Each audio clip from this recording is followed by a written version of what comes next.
നല്ല കിടിലൻ chicken soup തയ്യാറാക്കി നോക്കിയാലോ. ഡിന്നറിന് ഈ സൂപ്പ് കഴിക്കുകയാണെങ്കിൽ വയറ് നിറഞ്ഞതായി തോന്നും. നിറയെ വെജിറ്റബിൾസ് ഒക്കെ ഇട്ടുള്ള ഈ സൂപ്പ് എങ്ങനെയാണ് തയ്യാറാക്കുന്നതെന്ന് നമുക്ക് നോക്കിയാലോ. അതിനായിട്ട് കുറച്ച് ഇറച്ചിയുള്ള ചിക്കൻ കഷ്ണങ്ങൾ വേണം എടുക്കാനായിട്ട്. ഒരു 1/2 കിലോ ഉണ്ട്. ഇനി ഇതിലേക്ക് ചതച്ച ഇഞ്ചി, വെളുത്തുള്ളി, ചതച്ച പെരിഞ്ജീരകം, സവോള ഇതെല്ലാം ചേർത്ത് കൊടുക്കാം. ഇനി ഇതിലേക്ക് 1 നുള്ളു മഞ്ഞൾപ്പൊടിയും ആവശ്യത്തിന് ഉപ്പും 1.5 ലിറ്റർ വെള്ളവും കുറച്ച് കുരുമുളക് പൊടിയും ചേർത്ത് നന്നായിട്ട് ഇളക്കി നമുക്കിത് വേവിക്കാൻ വെക്കാം. ഒരു 3 വിസിൽ വന്ന ശേഷം ലോ ഫ്ലെയിമിൽ ഒരു 10 മിനിറ്റെങ്കിലും ഒന്ന് വേവിക്കണം.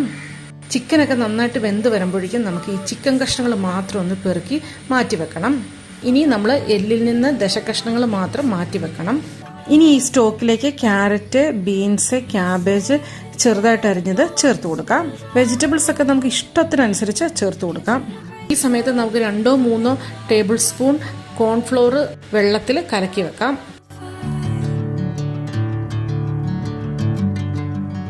ഇനി ഞാനിവിടെ ചെറുതായി അരിഞ്ഞ ക്യാപ്സിക്കം ചേർത്ത് കൊടുക്കുകയാണ്. ഈ സമയത്ത് നമുക്ക് സ്പ്രിംഗ് ഓനിയനോ അല്ലെങ്കിൽ മല്ലിയിലോ പുതിനയിലോ ഒക്കെ ചേർത്ത് കൊടുക്കാം. ഒന്ന് തിളച്ച് വരുമ്പോൾ നമ്മൾ എല്ലിൽ നിന്ന് വേർപ്പെടുത്തിയ ചിക്കൻ കഷ്ണങ്ങൾ ചേർത്ത് കൊടുക്കാം.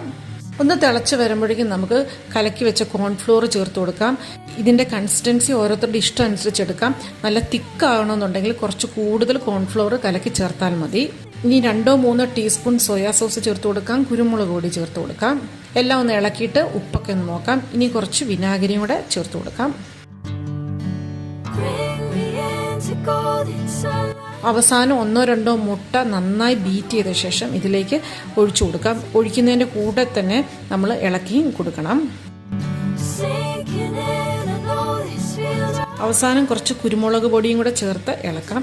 അപ്പം നമ്മുടെ നിറയെ വെജിറ്റബിൾസ് ഒക്കെ ഇട്ട dinner special chicken soup ready ആയിട്ടുണ്ട്. അപ്പോൾ എല്ലാവരും ട്രൈ ചെയ്ത് നോക്കണം. അപ്പോൾ എല്ലാവർക്കും ബൈ, താങ്ക് യു.